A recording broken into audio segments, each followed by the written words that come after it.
大家好，欢迎来到学识 Plus。今天我要给大家介绍由平松类先生所著的《或许这不是衰老》这本书。本书适合那些希望更好地应对年龄带来的各种变化的人阅读。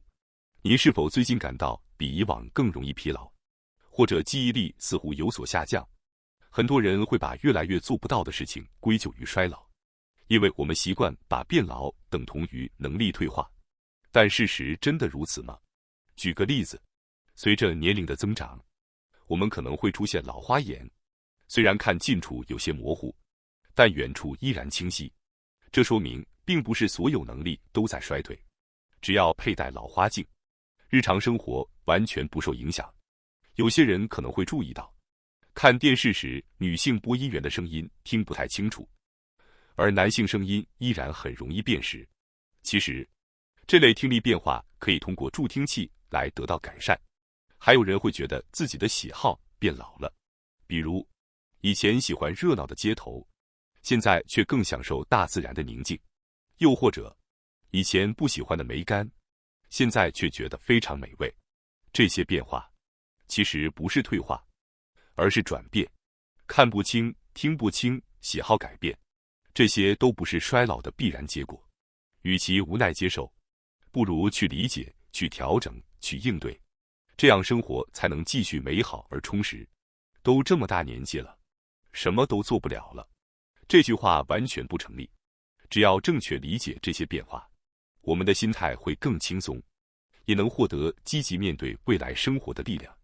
今天视频的内容包括以下4个部分：第一，偶尔忘视不是认知症；第二，有效视野缩小，物品变难找；第三，尿失禁很普遍，学会安心出行；第四，少一些欲望，多一些平静。首先是第一部分，偶尔忘视不是认知症。有时候我们打算去做某件事情，爬上2楼后，却突然忘记自己到底是来干什么的。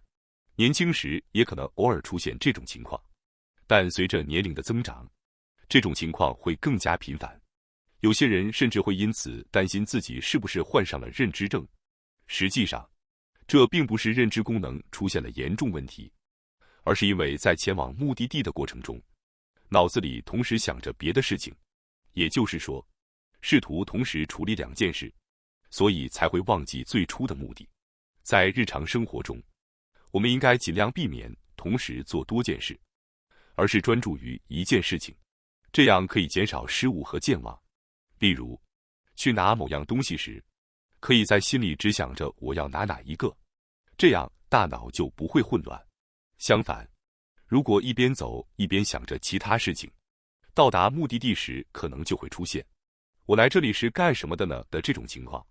不过，当我们回到原来的地方，看到本来要拿的东西时，通常就会想起来。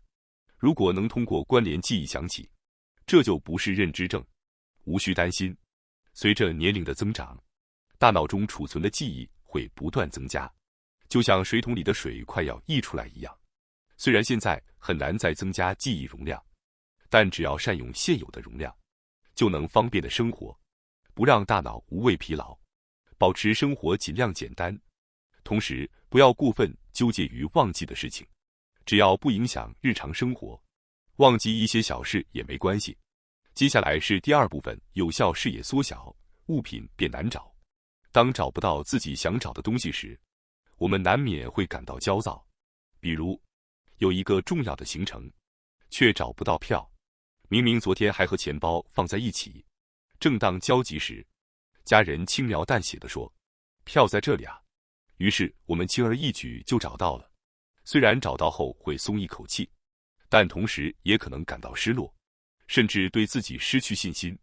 年轻时应该很容易就能找到东西，而现在却开始怀疑自己的判断力是否下降，甚至担心是不是认知症的早期症状。实际上，找东西变难的原因之一是视野变窄了。我们可以试着模糊地看前方，此时能够清楚判断这里有什么，那里有什么的范围，这就是所谓的有效视野。随着年龄的增长，有效视野会逐渐缩小。此外，有效视野是否经常被使用也很关键。专注于某件事，独自度过无人打扰的时间，是年纪大后的特权。但如果长期如此，就容易让有效视野变窄，从而更难找到东西。首先要意识到，自己的视野可能比年轻时窄了，然后试着用稍微拉开的目光来看房间或周围景物，仅此一步，我们就能更容易发现视野的偏差。此外，还有一种训练可以扩大有效视野：一、面向正前方，保持头和眼睛不动，注意周围能看到的事物；二、把一只手伸直，竖起大拇指，眼睛盯着大拇指不动，同时观察周围的物体；三、尝试识别大拇指后面以及上下左右的物体。每天进行1至3分钟的小训练，就能在日常生活中帮助我们防止认知能力衰退。接下来是第3部分，尿失禁很普遍，学会安心出行。很多人对尿失禁抱有负面印象，虽然自己会受到困扰，但往往不敢向他人倾诉，常常独自承受。实际上，尿失禁非常普遍，几乎每个人都有可能遇到。例如，根据调查，女性在30多岁时已有 23% 经历过尿失禁，40多岁为 30%，60多岁为 35%，70多岁为 34%。也就是说，尿失禁并非年纪大了才突然发生，而是从年轻时就可能出现的正常现象。预防尿失禁的第一步是锻炼排尿时使用的骨盆底肌肉。方法很简单：一、仰卧，膝盖微曲，放松身体；二、收紧肛门和尿道，同时抬起腰部，保持30秒；三、每天重复10次。此外，很多人因为担心找不到厕所而不敢去旅行，这个时候可以选择配备厕所的交通工具，比如现在越来越多的长途巴士配有厕所，提前确认好，就能安心出行。即便如此，当真的想上厕所时发现被占用，也会感到焦虑。为此，可以提前练习使用一次性裤型尿裤。实际上，像巴士司机、列车司机等无法随时上厕所的职业人士，通常会早早开始使用尿裤。练习方法是：最开始在家中马桶上穿着尿裤排尿，等熟练后，再练习在非厕所环境下使用尿裤排尿。通过这种训练，建立起我能做到的自信，就能减轻因找不到厕所而产生的焦虑，从而真正享受旅行和外出带来的乐趣。最后是第4部分，少一些欲望，多一些平静。有些人会向作者倾诉自己的困扰，没有想要的物品，没有想吃的食物，也没有想去的旅行目的地。其实，这背后真实的想法大概是：我没有特别喜欢的事情，那我今后还该靠什么来期待生活呢？这是一种模糊的不安感。年轻时，我们常常误以为人生就是要贪心追求各种欲望，但实际上，食欲、性欲等欲望少一些，反而会生活得更轻松自在。必须找到自己所喜欢的事情这一观念，其实源自西方的价值观，尤其在美国，人们强调明确表达喜好，我喜欢这个，我不喜欢那个，认为做自己喜欢的事的人生才美好。这正是这种文化的延伸。而在日本，长期以来，人们更强调放下欲望，知足于眼前所拥有的生活。例如佛教中，欲望被视为需要放下的东西，能够因为今天的美味饭菜而感到幸福，或因为看到美丽的夕阳而感到喜悦。这种细腻的感受正是日本人的优势。如果总想着必须找到喜欢的事，必须有兴趣爱好才算幸福，就容易产生焦虑和压力。